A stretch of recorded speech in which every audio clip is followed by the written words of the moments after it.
24-25 union బడ్జెట్లో కేటాయింపుల ఆధారంగా సరికాని జతను గుర్తించాం. ఇప్పటికే మీకు బడ్జెట్ మొత్తం ఆల్మోస్ట్ అన్నిట్లు ఇచ్చుకుంటూ వచ్చారన్నమాట. సర్వే కూడా మొదలు పెట్టకండి. ఫస్ట్ పాయింట్ చూడండి, ఇది కూడా ఇన్ఫ్రాలో భాగం. అర్బన్ డెవలప్మెంట్కి ఎంత కేటాయించారు?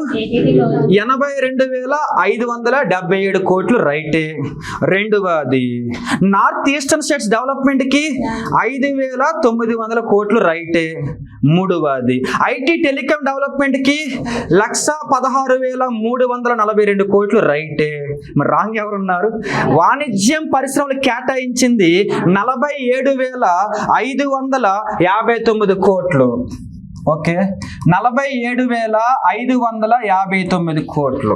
మరి ఎవరైనా సరే చదివి ఉంటే అక్కడ ఇచ్చిన నెంబర్ ఎవరిదో చెప్పండి. అది వ్యవసాయ అభివృద్ధి మనీ, అది ఇచ్చింది అక్కడ పక్కన. ఆ పక్కన ఇచ్చాం కదా 1,51,000 కోట్లు, అది వ్యవసాయ అభివృద్ధి మనీ ఇచ్చానమాట. ఎనీవే డి ఆన్సర్ అది.